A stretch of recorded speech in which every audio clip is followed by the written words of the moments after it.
nessa hora te alcançar aí onde você estiver, junto com a sua família.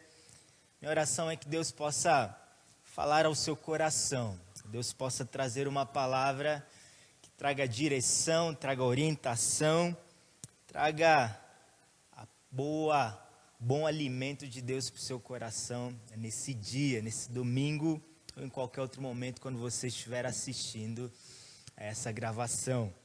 Quero te convidar a abrir comigo a sua Bíblia no Evangelho segundo escreveu João, Evangelho segundo escreveu João, capítulo 15. Evangelho segundo escreveu João, o capítulo 15. Vou ler do versículo 1 até o versículo 13. João 15, 1 ao 13, diz assim, minha versão é a Nova Versão Transformadora, diz assim: Eu sou a videira verdadeira, meu pai é o lavrador.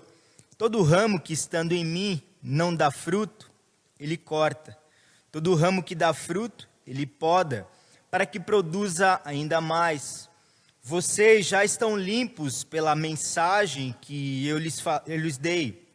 Permaneçam em mim e eu permanecerei em vocês. Pois assim como um ramo não pode produzir fruto se não estiver na videira, vocês também não poderão produzir frutos a menos que permaneçam em mim. Sim, eu sou a videira, vocês são os ramos. Quem permanece em mim e eu nele produz muito fruto, pois sem mim vocês não podem fazer coisa alguma. Quem não permanece em mim é jogado fora, como um ramo imprestável e seca. Esses ramos são ajuntados no monte para serem queimados. Mas se vocês permanecerem em mim e as minhas palavras permanecerem em vocês, pedirão o que quiserem, e isso lhes será concedido. Quando vocês produzem muitos frutos, trazem grande glória a meu Pai, e demonstram que são meus discípulos de verdade. Eu os amei como o Pai me amou, permaneçam no meu amor. Quando vocês obedecem aos meus mandamentos, permanecem no meu amor, assim como eu obedeço aos mandamentos de meu Pai e permaneço no amor dele. Eu lhes disse estas coisas para que fiquem repletos da minha alegria. Sim, sua alegria transbordará. Este é o meu mandamento. Amem uns aos outros como eu amo vocês. Não existe amor maior do que dar a sua vida por seus amigos. Até aqui. Pai, fala-nos nessa manhã. Precisamos de Ti, dependemos de Ti. Vem sobre nós, em nome de Jesus. Amém. Amém. Meu tema nessa manhã, o título do meu sermão, que eu quero compartilhar com você nessa manhã, é Alegria Duracell e seus componentes. Alegria Duracell e os seus componentes. Tem uma música de um cantor que eu gosto, chama John Mayer, um cantor americano. Uma música que se chama Something Missing. Numa tradução livre significa alguma coisa está faltando. E olha só o interessante o que ele diz na letra dessa música.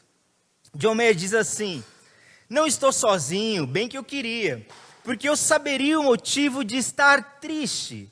Eu não consegui encontrar um amigo por perto para me amar, assim como eles me amam agora. Eles me amam agora. Eu estou tonto por causa do shopping center. Olha só o que ele diz agora. Eu procurei por alegria, mas comprei ela toda. Isso não evita a dor da fome e uma sede que eu deveria ter afogado. Alguma coisa está faltando e eu não sei como consertar. Alguma coisa está faltando, eu não sei o que é. Não, eu não sei o que é de maneira alguma. Quando o outono chega, ele não pergunta, ele simplesmente entra onde ele te deixou na última vez. Você nunca sabe quando ele começa, até que haja neblina no vidro ao redor do seu coração de verão. Alguma coisa está faltando e eu não sei como consertar isso. Alguma coisa está faltando, ele diz. E eu não sei como consertar isso de jeito nenhum. Eu não posso ter certeza do meu estado, não que tenha sido causado por mim. Eu gostaria que houvesse um teste de farmácia para a solidão como essa. Alguma coisa está faltando e eu não sei consertar isso. Alguma coisa está faltando e eu não sei o que é. Alguma coisa está diferente, eu não sei o que é. E então ele diz: amigos, ok. Dinheiro, ok. Uma boa dormida, ok. Sexo oposto, ok. Guitarra, ok. Microfone, ok. Mensagem da minha espera quando eu chego em casa, ok. Porque tudo que eu acho que preciso sempre vem com pilhas.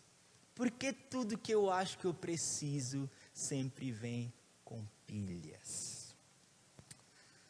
A grande ideia que eu quero compartilhar com você nesse dia é que existe uma alegria que não vem com pilhas. Existe uma alegria, por isso ela é Duracell, porque ela dura para sempre, e ela é transbordante, ela é profunda, ela é duradoura. Existe uma alegria, que é essa alegria que John Mayer estava procurando, que ele está falando aqui, que não vem com pilhas. Qual é essa alegria? Quais são os componentes dessa alegria? É a respeito disso que eu quero compartilhar com você nessa manhã. E o primeiro componente dessa alegria é permanecer no Senhor. Permanecer no Senhor. Verso 1 até o verso 4. Permanecer no Senhor. A palavra permanecer nesse texto aparece pelo menos, dependendo da versão, no mínimo 10 vezes. Pelo menos 10 vezes se você prestou atenção na leitura do texto, se você olhar repetidamente, Jesus diz: permaneçam em mim, permaneçam em mim, permaneçam em mim. Se permanecerem em mim, se a minha palavra permanecer, a palavra permanecer é recorrente. Jesus fala de pelo menos 10 vezes, ele usa essa expressão, permaneçam em mim. Por que Jesus repete isso? A repetição é uma metodologia de ensino, a repetição é um meio didático para poder ensinar, enfatizar alguma coisa que você quer muito que seja captada. E o que Jesus está fazendo aqui com os discípulos é que ele quer que eles captem, entendam, percebam e compreendam que permanecer é fundamental e é o segredo de tudo que ele vai falar aqui. Permanecer no Senhor. O verso 1 ao 4, Jesus vai dizer: eu sou a videira verdadeira e meu pai é o lavrador. Todo ramo que estando em mim não dá fruto, ele o corta. Todo ramo que dá fruto, ele poda para que produza ainda mais. Vocês já foram limpos pela mensagem que eu lhes dei. Então, verso 4. Permaneçam em mim e eu permanecerei em vocês. Permaneçam em mim. E permanecer aqui no texto significa pelo menos 3 coisas. Permanecer no Senhor. O primeiro elemento que permanecer no Senhor significa é permanecer na posição. Permanecer na posição. A videira verdadeira, Jesus começa dizendo que ele é a videira verdadeira. Por que Jesus diz que ele é a videira verdadeira? Porque a videira, a imagem da videira não é a primeira vez que ela está sendo usada. Israel no Antigo Testamento era conhecido como a videira. A videira, só que quando nós lemos, por exemplo, Isaías capítulo 50, Salmos 80, vai se referir a Israel como a videira de Deus. Só que essa videira que era Israel, foi uma videira falsa, se manifestou uma videira falsa, se manifestou uma videira infrutífera, se manifestou uma videira morta. Ela não produziu aquilo que Deus tinha proposto para ela quando a plantou em Canaã. O propósito de Deus, quando Israel foi foi plantado em Canaã, que ela fosse uma videira frutífera, manifestasse o caráter de Deus e pudesse ser um agente de transformação para as nações. Mas Israel se manifestou uma videira infrutífera, improdutiva. Por quê? Por causa da justiça própria. Israel passou a achar e passou a pensar que por causa da sua própria justiça, por causa da sua própria maneira de viver, é que ela então seria aprovada por Deus, ela seria salva. Resultado disso é que nos tempos de Jesus, os fariseus e os judeus de modo geral pensam que é pelo seu desempenho, pela sua perfeita obediência que eles podem ser salvos diante de Deus. Mas então Jesus está dizendo, não, Israel não é a videira verdadeira. Eu sou a videira verdadeira e o meu pai é o agricultor. A primeira forma de permanecer no Senhor é mantendo a posição. Como assim manter a posição? Manter a posição de que Jesus é a videira, nós somos os ramos, isso é, nós fomos enxertados nessa videira. Nós não fomos escolhidos porque nós éramos bons, porque nós éramos perfeitos. Romanos 11:17 vai dizer que nós éramos oliveira brava, éramos ramos de oliveira brava. Isso é, nós não somos naturais da videira, mas Deus, por sua graça, pelo seu poder, nos enxertou na videira, nos enxertou em Cristo, nos justificou na cruz do Calvário por meio da obra de Cristo, e agora nós fazemos parte da videira. Agora nós temos essa posição em Cristo de justificados e adotados. Essa é a nossa posição em Jesus. A maneira de permanecer no Senhor é permanecer na videira. Esse é o primeiro componente dessa alegria do Duracell. É permanecer no Senhor mantendo a posição. Uma das coisas porque muitos cristãos não são alegres e perdem a alegria é que vivem olhando demais para suas próprias vidas, vivem autocentrados demais, vivem autoabsorvidos demais em seus pecados, em suas falhas, em suas incapacidades, em suas frustrações, em seus fracassos, vivem olhando demais para suas próprias falhas, remoendo seus pecados, remoendo seus passados, remoendo as suas frustrações. Isso rouba a alegria do presente. Rouba a sua alegria, rouba o prazer, rouba a satisfação, quando na verdade nós não somos chamados a permanecermos olhando para nós mesmos, nós somos chamados não a permanecermos em nós mesmos, nós somos chamados a permanecermos em Jesus, olhando para Jesus, olhando não para as minhas virtudes ou para os meus pecados, mas olhando para Ele, para a justificação, para aquilo que Ele conquistou por nós na cruz e que está feito e que nada pode mudar isso. A sua posição é de justificado. E uma vez você foi justificado, uma vez que isso aconteceu, uma vez que Cristo declarou consumado, nada pode mudar isso, isso está feito, está declarado, essa é a sua posição diante de Deus, eternamente, eternamente. Segunda maneira de permanecer no Senhor, primeiro é mantendo a posição de justificado. A segunda é mantendo a santificação. Veja o que diz o verso 2. O verso 2 diz, todo ramo que estando em mim não dá fruto, ele corta. Ele corta, ou em outra versão, mesma ideia. Todo ramo que dá fruto, ele diz, todo ramo que dá, o que não dá ele corta, mas o que dá fruto, ele poda. Ele poda. Essa imagem da poda, há uma discussão aqui entre os teólogos, eu não quero entrar nisso por causa do nosso tempo, do que significaria ele cortar. Alguns dizem que cortar aqui tem a ver com alguém que já era salvo, que já era justificado, que perde a salvação porque falhou, porque pecou. Nós não cremos nisso, pelo menos eu não creio nisso. Eu não creio que alguém que foi salvo uma vez, ele possa perder a salvação. Não encontro subsídios para isso na Bíblia. A minha maneira de entender isso, aquele que é cortado, é uma pessoa que aparentemente, nominalmente estava em Jesus, mas Jesus nunca esteve nele. Ele estava associado a Jesus, andava com Jesus, mas Jesus de fato nunca esteve dentro dele. O exemplo disso é o próprio Judas. Alguém que andou com Jesus, aparentemente estava na videira, mas era infrutífero. Outro exemplo disso é o próprio povo de Israel, quando você vê em João capítulo 6, muitos seguiam Jesus, muitos estavam andando com Jesus, aparentemente na videira. Quando Jesus começa a falar de compromisso, de uma vida com ele, várias pessoas o abandonam, e Jesus fala para os discípulos, vocês também não querem ir embora? Pedro então fala, Senhor, onde nós iremos? Só tu tens as palavras de vida eterna.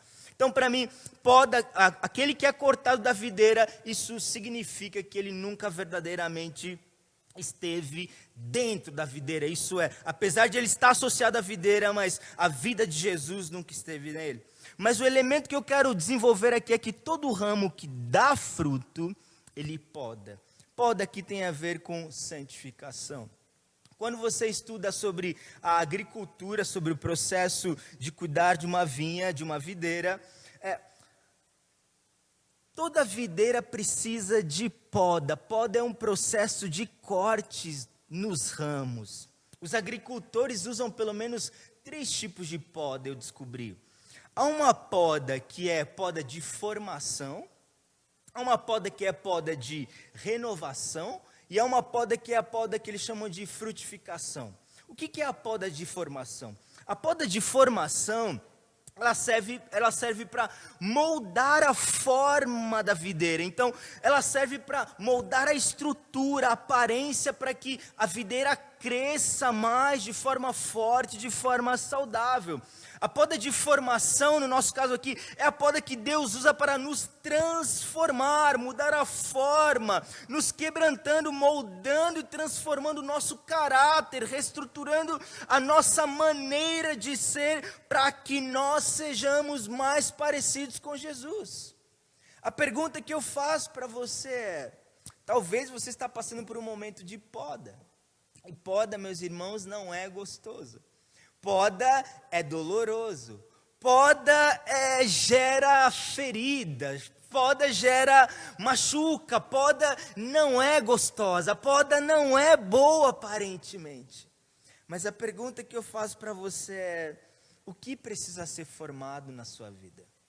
O que o Senhor está querendo formar na sua vida? Talvez mais perseverança. Talvez o Senhor quer formar mais fé, mais esperança. Talvez essa poda de Deus tenha como propósito formar mais misericórdia, formar mais amor, formar mais gratidão, formar mais generosidade, formar mais dependência de Deus. O que a poda de Deus quer formar na sua vida? Talvez mais coragem, talvez mais paciência, talvez mais compaixão. O que a poda de Deus quer formar na sua vida? Mas outra modalidade de poda é a poda de renovação. A poda de renovação, ela é a poda que consiste em eliminar as partes que se encontram com pouca vitalidade, devido a acidentes climáticos, danos, doenças ou pragas, e substituí-los por sermentos mais jovens. Para que o novo venha, o velho precisa sair. Vou repetir, para que o novo venha, o velho precisa sair. A poda de renovação é uma oportunidade de reinício, de recomeço, de restart. A poda de renovação é uma oportunidade de tirar aquilo que é tóxico e vou começar de novo, uma nova perspectiva, um novo compromisso, um novo propósito, uma nova resolução, uma nova decisão, uma nova entrega, uma nova vida, um novo desafio, talvez um novo sonho, talvez novos planos, uma nova reconciliação, um novo compromisso com Deus. um novo ritmo de vida. Te pergunto hoje na sua vida, o que precisa de renovação? O que na sua vida nesse momento precisa de renovação? A terceira poda, eu falei que é a poda da frutificação, mas isso vou deixar para depois. Depois nós falamos disso, vamos avançar um pouco. Terceiro elemento para permanecer no Senhor é mantendo a comunhão. Mantendo a comunhão, verso 4, diz, permaneçam em mim e eu permanecerei em vocês. Ele está falando de algo de via dupla, vocês permanecem em mim e eu permaneço em vocês, é uma relação. E aqui não está falando de algo mecânico, não está falando de algo, de maneira, como eu poderia dizer, de maneira automática, enquanto manter a posição, a nossa posição de justificação, de justificados, é infalível, é imutável, a comunhão não é, a comunhão é orgânica. A comunhão, ela precisa ser alimentada. A comunhão não é algo religiosa, não é algo mecânica. A comunhão não é uma metodologia que você aplica e pronto, acabou. A comunhão é orgânica. A comunhão precisa ser desenvolvida. A comunhão precisa ser cultivada. E é interessante o Senhor usar a figura de uma planta e não de uma máquina. A figura de uma planta que é um organismo vivo, que nasce, cresce e se desenvolve. Se eu não alimento o meu relacionamento com Deus, ele mingua, ele atrofia. É possível, todos nós somos justificados, ninguém é mais justificado que o outro diante de Deus. O pastor não é mais justificado que um recém-convertido, não existe isso. Um apóstolo, sei lá, bispo, sei lá o quê, não é mais justificado que um crente comum. Não existe mais justificação, menos justificação. Agora, existe mais comunhão e menos comunhão. A comunhão pode ser aumentada, a comunhão pode ser diminuída, dependendo do relacionamento que se cultiva com Deus. Jesus está chamando-nos a manter uma comunhão viva, real, diária, momento após momento, uma relação dinâmica, uma permanência orgânica. A maneira de manter essa alegria que dura céu constantemente é mantendo uma comunhão viva, constante, orgânica com o Senhor. Com o Senhor. Sem isso, a alegria não será duradoura, será uma alegria de pilha. Será uma alegria de pilha. Primeiro componente dessa alegria que dura é permanecer no Senhor. Permanecer na posição de justificado, permanecer na posição, permanecer na santificação, permanecer em terceiro lugar na comunhão. Mas o segundo componente dessa alegria duracel é permanecer no frutificar. Permanecer no frutificar. Verso 5 ao verso 8 diz assim: sim, eu sou a videira, vocês são os ramos. Quem permanece em mim e eu nele, produz muito fruto. Pois sem mim vocês não podem fazer coisa alguma. Quem não permanece em mim é jogado fora, como um ramo imprestável e seca. Esses ramos são ajuntados no monte para serem queimados. Mas se vocês permanecerem em mim e as minhas palavras permanecerem em vocês, pedirão o que quiserem e isso lhes será concedido. Quando vocês produzem muitos frutos, trazem grande glória ao meu Pai e demonstram que são meus discípulos de verdade. Permanecer no frutificar. Permanecer no frutificar também é composto de 3 elementos. Primeiro, mantendo a produção. Isso é, mantendo a produção. Verso 5, verso 6 está dizendo, falar a respeito de produzir muito fruto. Nós fomos chamados por Deus para produzir muito fruto. Essa é a razão pela qual Deus nos criou, para que nós fôssemos produtivos. E eu falei então que a poda tinha 3 processos. Primeiro, processo de formação, da poda da formação, a poda da renovação e existe a poda da frutificação. Nesse processo de poda de frutificação, os ramos que florescem, o que os agricultores fazem?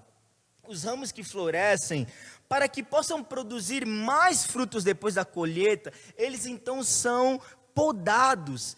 O agricultor precisa cortar essas partes para que possa dar espaço para que na próxima colheita ela possa produzir mais. Eles precisam limpar esses ramos para liberar espaço para uma nova frutificação que precisa brotar. As folhas e os raminhos que já deram sua contribuição na frutificação passada, já não serão mais necessárias e úteis para a próxima frutificação, porque elas secam e se tornam inúteis. Então elas precisam ser cortadas para que libere espaço para a nova frutificação que vai vir, para que produza mais do que produziu da última vez, porque é preciso produzir muito fruto. É preciso produzir muito fruto. E aqui há uma verdade que eu queria muito que você captasse. Às vezes nós choramos, nós nos lamentamos por aquilo que Deus tirou das nossas vidas. Nós nos lamentamos pelas podas de Deus na nossa vida. Mas a pergunta que eu quero deixar para você é: quem é um agricultor? É você ou é Deus? Quem é o especialista? É você ou Deus? Quem entende mais sobre a videira? Sou eu ou é Deus? Você está nas melhores mãos que você poderia estar, nas mãos do agricultor. Ele é quem cuida da sua videira. Ele sabe o que está fazendo. Ele sabe como cuidar da sua videira para que ela produza mais. Ele sabe. A videira é dele. Ele sabe como o processo funciona melhor do que qualquer um. Ele criou esse método. O que ele tira, falar bem lento. O que ele tira para que produza mais fruto. O que ele mantém na videira, ele mantém para que produza mais fruto. O que Deus tira, os ramos que Deus corta, as folhas que Deus corta, Ele as corta para que produza mais fruto. E o que Ele mantém para que produza mais frutos. As feridas das podas, as dores, são necessárias para formar um caráter, para formar uma estrutura, para dar muito fruto. Por isso as nossas feridas, as nossas dores, privações, não são justificativa para uma vida infrutífera. Infrutífera não são. Isaac, você não sabe o que eu passei na minha vida, você não conhece a minha história, você não sabe as dores, as lutas, os problemas que eu tive que enfrentar, você não sabe quão difícil foi, quão difícil tem sido a minha vida até hoje, você não tem ideia. Não, eu não faço ideia. Não, eu realmente não tenho ideia. O que eu sei que a palavra me diz é que quem poda é o agricultor. As podas das nossas vidas vêm do agricultor. É ele quem cuida da videira e ninguém toca nos seus ramos sem a autorização do agricultor. Você precisa crer nisso. A videira é dele e é ele quem cuida. Então, meu chamado para você é: por favor, pare de se esconder e usar as suas dores e feridas como muletas para uma vida infrutífera. Não permita que as suas dores e as suas feridas sejam uma justificativa para viver uma vida sem frutos. Não permita isso. Não permita, não é essa a vontade de Deus para você. Suas feridas e suas dores são justamente o elemento necessário para te impulsionar para uma vida mais frutífera. São justamente o elemento necessário para otimizar a frutificação abundante na sua vida. As suas dores não são para esterilidade, as suas feridas não são para esterilidade, são para produzir mais frutos para a glória de Deus. São para produzir mais. São para produzir mais. Então, por favor, pare de lamentar.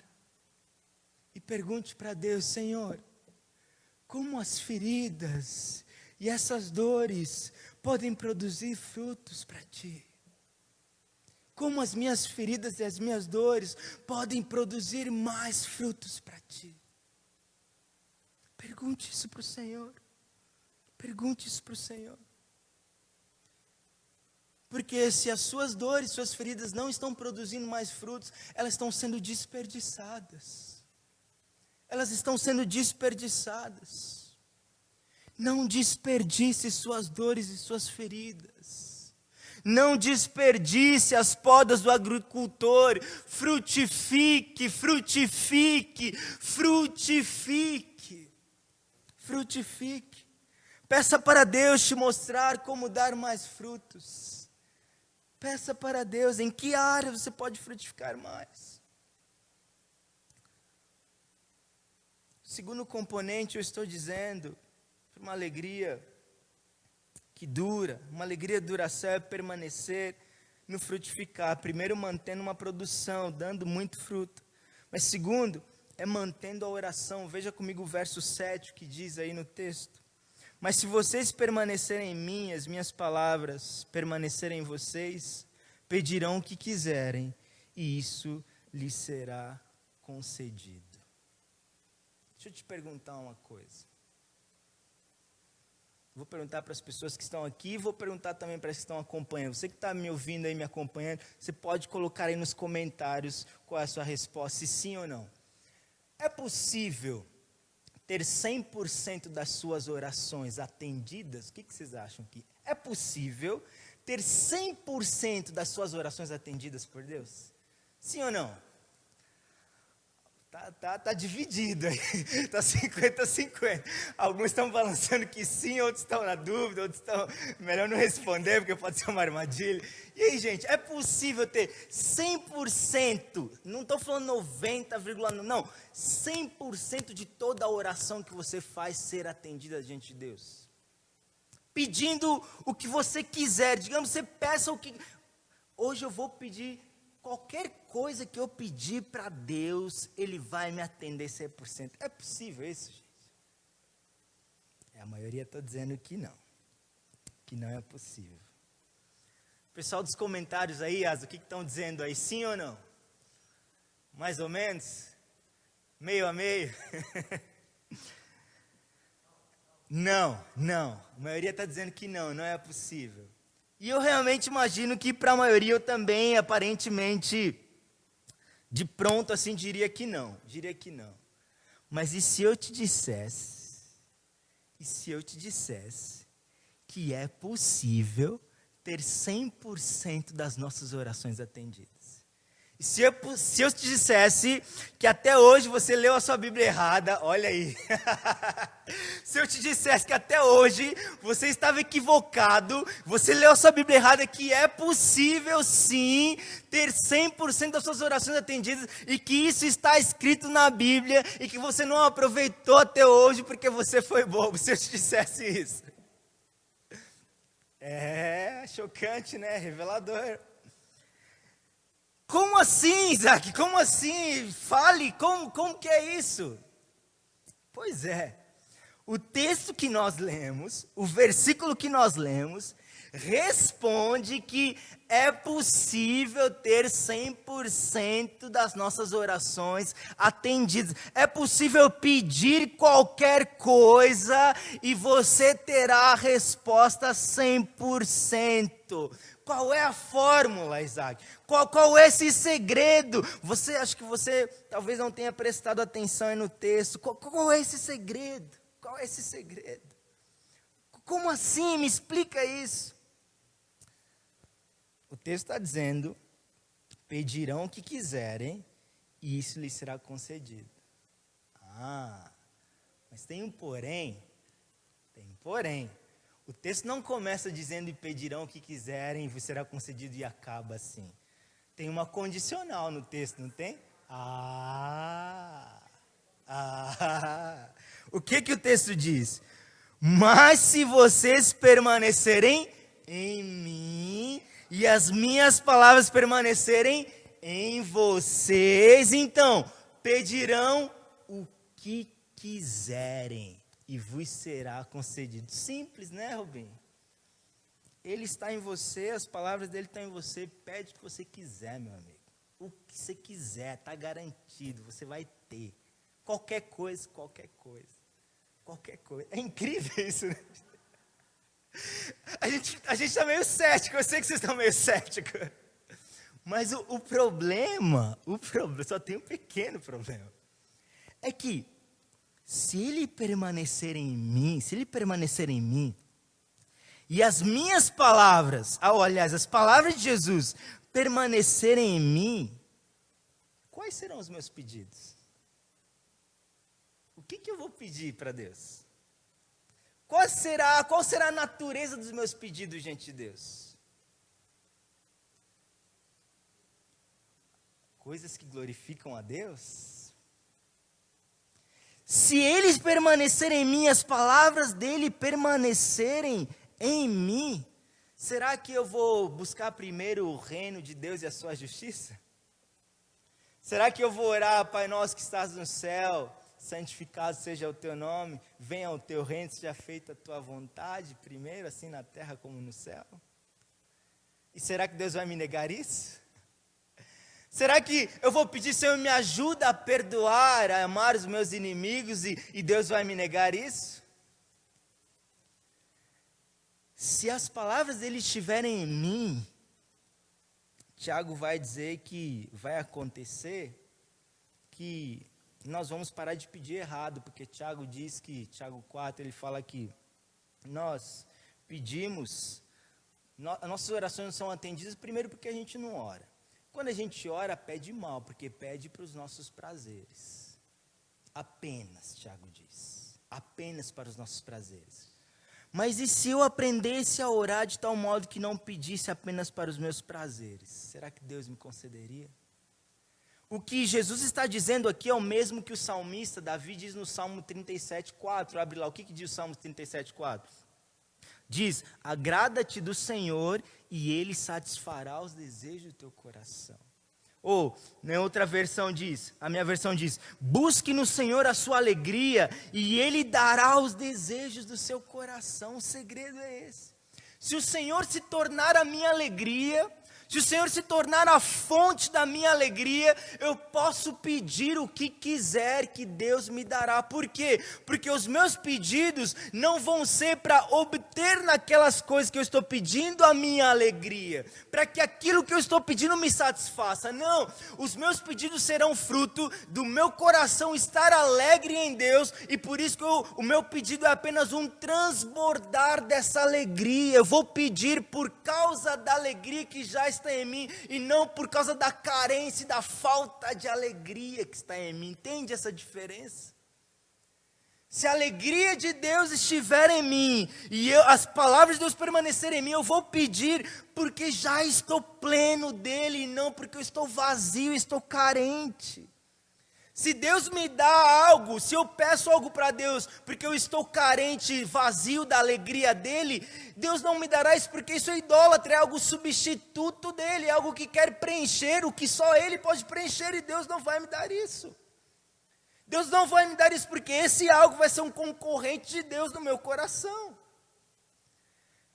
Está dando para entender essa ideia? Percebe? Então o segredo é esse. O segredo é esse. Deus ser a minha alegria plenamente. Eu estar satisfeito nele.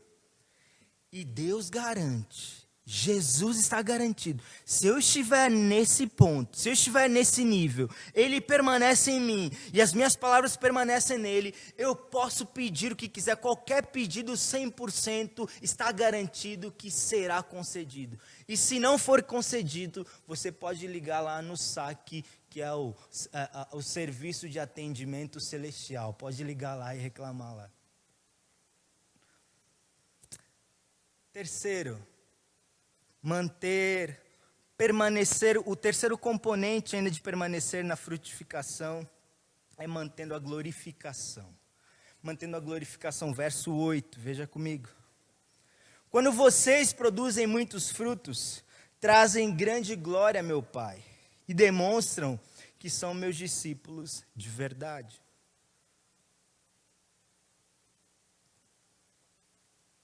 Quando produzem muito fruto, trazem grande glória ao meu Pai.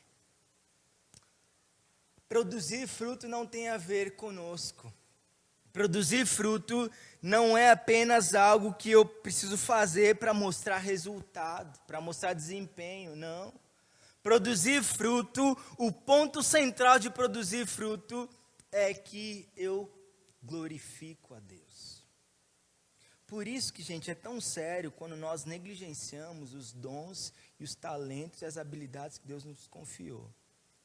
A covardia, a timidez, não vou fazer não, deixa para outro. Isso, na verdade, não é só algo, tipo assim, é problema meu, eu que não quero usar os meus dons. Não é só problema seu, porque você está deixando de glorificar a Deus com aquilo que Deus te confiou. Isso é muito sério. Lembra da parábola do talento? O rapaz que enterrou seus talentos, que enterrou o seu talento, ele depois, quando o Senhor vem, ele fala, Senhor, eu enterrei meu talento, porque eu sabia que o Senhor era um Deus severo e tal, que colhe onde não plantou e tudo mais, então eu enterrei. Na cabeça dele, é problema meu, eu enterrei, não perdi, está aqui guardado, só não usei. O que o Senhor fala para ele? Servo mau e infiel. Não é só um problema seu enterrar o talento e a habilidade que eu te dei, porque isso deveria me glorificar, e quando você está escondendo isso para você, não está usando isso, eu estou deixando de ser glorificado por meio daquilo que eu te dei para que me glorificasse. É sério. É sério. Nós fomos chamados para glorificar a Deus. Nós fomos chamados para glorificarmos a Deus por meio daquilo que nós produzimos. Terceiro componente.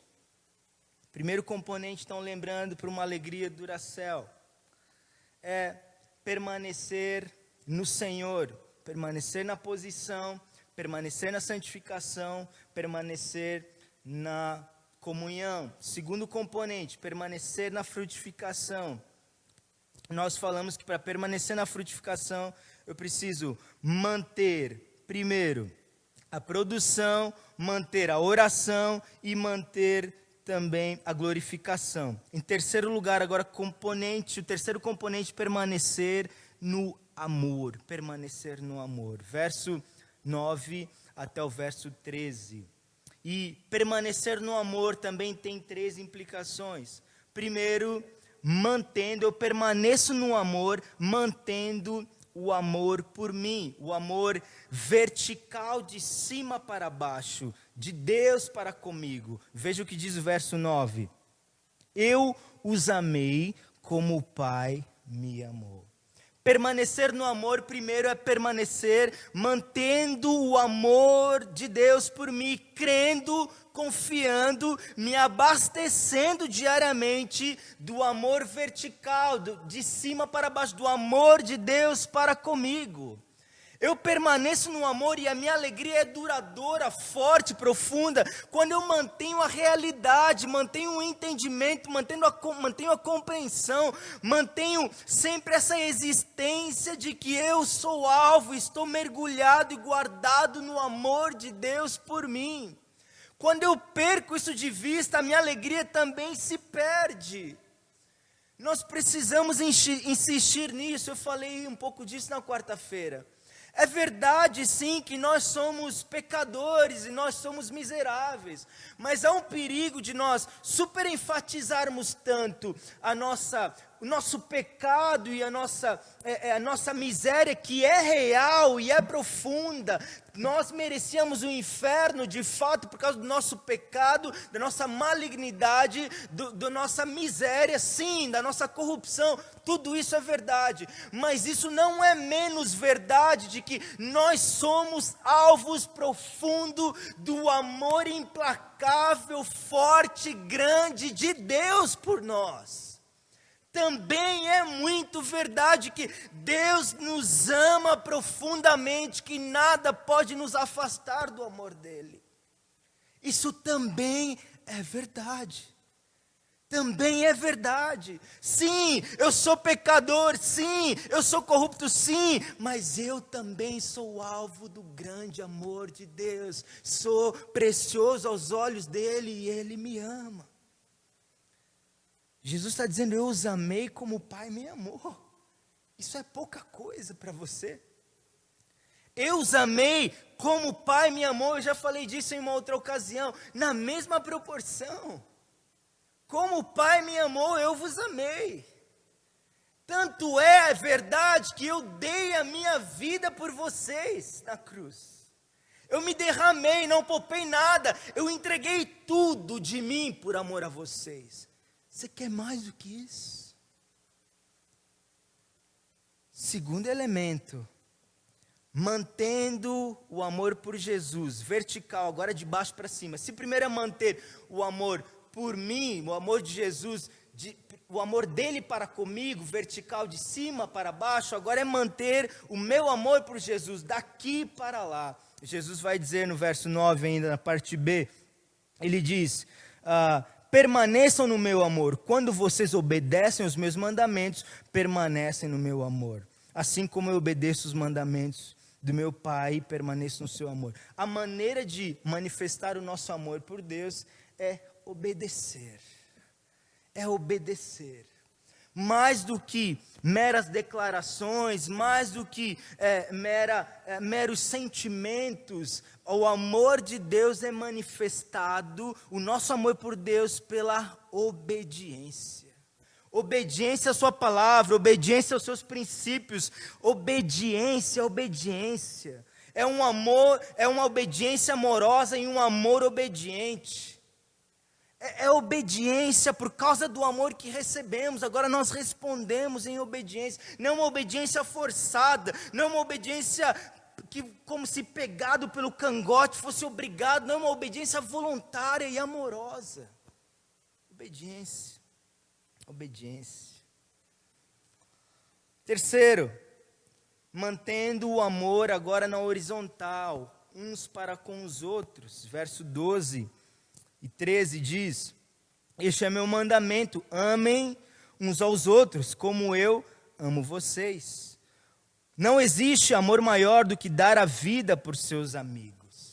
Não existe amor maior do que dar a vida por seus amigos. É manter o amor um para com os outros. Deus conectou a alegria ao altruísmo, vou repetir. Deus conectou a alegria ao altruísmo. Existe um elemento que Deus fez, de que a nossa alegria aumenta quando nós nos pomos para fora. Nossa alegria não aumenta quando eu vivo mais para mim. A minha alegria aumenta quando eu vivo mais para os outros, quando eu me dou mais, quando eu me entrego mais pelos outros. Você não tem essa sensação quando você faz um bem para alguém, parece que a sua alegria aumenta, não é assim? Quando você doa algo para alguém, quando você contribui na vida de alguém, quando você tira uma dúvida, quando você ajuda alguém, isso nos enche de alegria. Deus conectou isso, essas duas coisas. Muitas pessoas não experimentam mais a alegria da parte de Deus porque têm vivido muito para si mesmas, não se doam tanto quanto deveriam. E olha só que interessante, a gente acha que se doando menos, vivendo mais para nós vamos ser mais alegres, mas é o contrário. Quanto mais você vive mais para você, menos alegria você tem. O apóstolo Paulo, aliás, Atos diz que há mais felicidade em dar do que em receber. Atos 20, verso 35. Mais feliz é o que dá do que aquele que recebe.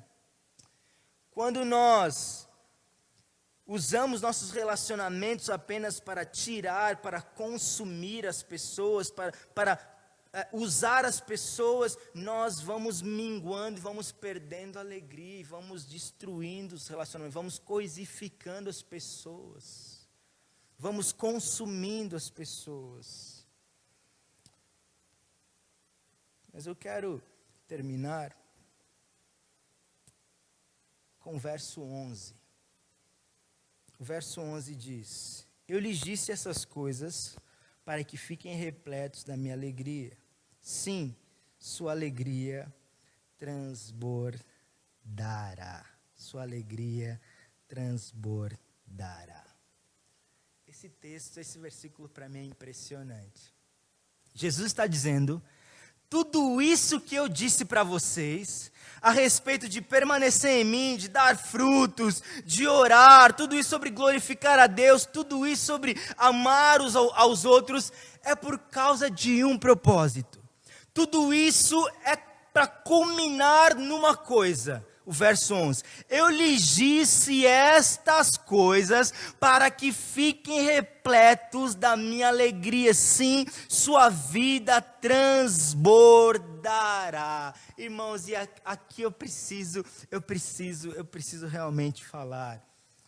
Muita gente tem uma imagem da vida cristã, de que a vida cristã é essa vida de simplesmente renúncia, de matar um leão a cada dia, uma vida sofrida, é provação atrás de provação, dor, sacrifício constante, essa vida amarga, essa vida sisuda, essa vida, sabe, sem prazer, sem alegria, essa vida simplesmente de pagar o preço e tudo mais. É verdade que a vida cristã não é menos do que isso, mas a vida cristã é muito mais do que isso. A vida cristã, Jesus está dizendo, é um encontro, é uma experiência com a alegria. A vida cristã é uma vida, é um chamado, é uma convocação para experimentar a alegria verdadeira. É para experimentar uma alegria que transborda, não uma alegria pequena, não uma alegria num copo de 200 ml. É uma alegria que transborda, é um oceano de alegria. A vida cristã é uma experiência de alegria e nós nos contentamos com muito pouco. Nós nos contentamos com muito pouco, muito pouco, muito pouco. Tem tanta gente lutando com vícios destrutivos e não consegue abandonar esses vícios. Sabe qual é o problema? Sabe qual é o problema? O problema é que você se contenta com uma alegria muito pequena. As pessoas que estão viciadas, apegadas a certas coisas, se contentam com uma alegria muito pequena, muito minúscula, muito minúscula. Certa vez eu ouvi um pastor dizendo que um jovem chegou para ele e falou: pastor, eu tenho um vício, em pornografia, eu não consigo vencer isso. Eu não consigo, é mais forte do que eu, é mais forte do que eu. E o pastor falou: você consegue, se não é mais forte que você. Ele falou: quer ver só como você consegue? Vou te provar. Quando você está lá na frente do seu computador, da sua TV, vendo pornografia, e de repente a sua mãe abre a porta do quarto, o que você faz? Você não muda de tela. Ué, como que é mais forte que você? Alguém uma vez chegou para o John Piper e falou, um homem que era viciado em bebida alcoólica, falou: pastor, é mais forte que eu. Eu não consigo vencer. Eu não consigo vencer. O pastor falou: você consegue, se não é mais forte que você. Ele falou: se eu te oferecesse aqui, colocasse aqui na mesa, nesse momento, $1 milhão para você ficar sem dar um trago, você não ficaria? Ficaria, pastor. Pois é. É que você acha que a recompensa que o seu vício te dá é aquilo que você precisa. O problema é que nós nos contentamos com uma alegria michuruca, uma alegria minúscula, quando na verdade Cristo está nos oferecendo uma alegria muito, muito, muito, muito maior. Nós nos contentamos com uma alegria minúscula que os vícios e os entretenimentos, qualquer outra coisa pode dar, enquanto que Deus nos oferece uma alegria muito maior. O problema não é que você quer muita alegria, que você busca muita alegria. O problema é que você busca pouca alegria, você se contenta com pouca alegria. O chamado da vida cristã é para buscar mais alegria, não menos alegria. C.S. Lewis, quando se converte, um dos grandes autores cristãos, ele descreve a sua experiência de conversão como surpreendido pela alegria. Ele escreveu um livro sobre isso, surpreendido pela alegria. Ele fala, minha experiência de conversão é uma vida de alegria. É ser tocado pela alegria, ser tocado pela alegria. Particularmente, durante muito tempo, eu fui obstinado por alegria. Desde a minha adolescência, eu sempre fui obstinado por satisfação, sempre busquei satisfação nas coisas, sempre quis alegria, eu busquei alegria no reconhecimento das pessoas, eu busquei alegria na pornografia, eu busquei alegria nos relacionamentos românticos, eu busquei alegria numa aparência física, na academia, em malhar, eu busquei alegria no heavy metal, achando que aquilo ia me preencher, que ia me trazer alegria, eu busquei alegria nos amigos, eu busquei alegria na bebida, eu busquei alegria na musculação, eu busquei alegria nos livros, eu busquei alegria no futebol, eu busquei alegria talvez em uma vida de legalismo, de privação, eu busquei alegria em tudo quanto é coisa, eu buscava alegria, eu tinha uma sede por alegria, mas eu só encontrei a verdadeira alegria, ou melhor dizendo, a verdadeira alegria só me encontrou quando o agricultor me enxertou na videira. Eu só encontrei a verdadeira alegria quando o agricultor me enxertou na videira e eu compreendi que todas aquelas alegrias eram minúsculas, havia uma alegria muito maior disponível para mim. Eu me mantenho no relacionamento com Jesus porque não existe nenhum outro lugar com essa fonte de alegria. Não existe nenhum outro lugar, não existe nenhuma outra experiência, não existe mais nada que tenha essa alegria que Jesus dá. Sabe por que a oração é um tédio para você? Sabe por que às vezes na oração falta palavra? Sabe por que a sua leitura bíblica é maçante, é tediosa? Porque você não teve um encontro real com alegria. Quando você tiver um encontro real com alegria, você vai desejar estar com Ele em oração. Você vai desejar passar tempo na palavra, bebendo e recebendo da sua vida, porque isso é alegria incomparável. Alegria, alegria, alegria. Alegria esbanjadora, alegria esbanjadora. Alegria esbanjadora. A vida cristã não é um chamado para menos alegria. A vida cristã é um chamado para mais alegria. Eu estou te convidando nesse dia a experimentar mais alegria. Todos nós buscamos alegria, o problema é que você está buscando uma alegria muito pequena. Você está se contentando com uma alegria que são poças de lamas que a chuva faz. Quando o convite de Deus para mim e para você é para mergulhar num oceano de alegria até se perder. É para mergulhar no oceano, numa alegria que faz o coração explodir e parece que não vai caber dentro de você. O chamado de Deus é para experimentar uma alegria duradoura e grande. Alegria Duracell. Seus componentes são, primeiro, permanecer no Senhor, mantendo a posição, mantendo a santificação, mantendo a comunhão. Segundo, permanecer no frutificar, por meio da produção, por meio da oração, por meio da glorificação. Permanecer no amor de Deus por mim, no meu amor por Deus e no meu amor pelos outros. Vamos orar. Pai, em nome de Jesus, coloco a minha vida e coloco a vida dos meus irmãos diante de Ti, Senhor. É minha oração, ó Pai, é que em cada coração seco, em cada coração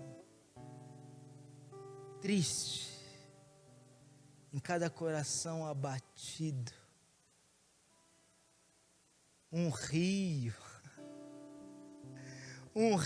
possa fluir, Senhor. Um rio de águas vivas. Um rio de águas vivas que inundam, que preenchem, que satisfazem. Preenche-nos, Senhor. Inunda-nos, Senhor, com alegria incomparável, com alegria maravilhosa, com alegria, ó Deus, inesgotável. Inunda-nos com a tua alegria eterna, Senhor. Tua alegria, em nome de Jesus, e para a tua glória. Amém. Amém. Que Deus te abençoe muito, em nome de Jesus. Seu Marcos.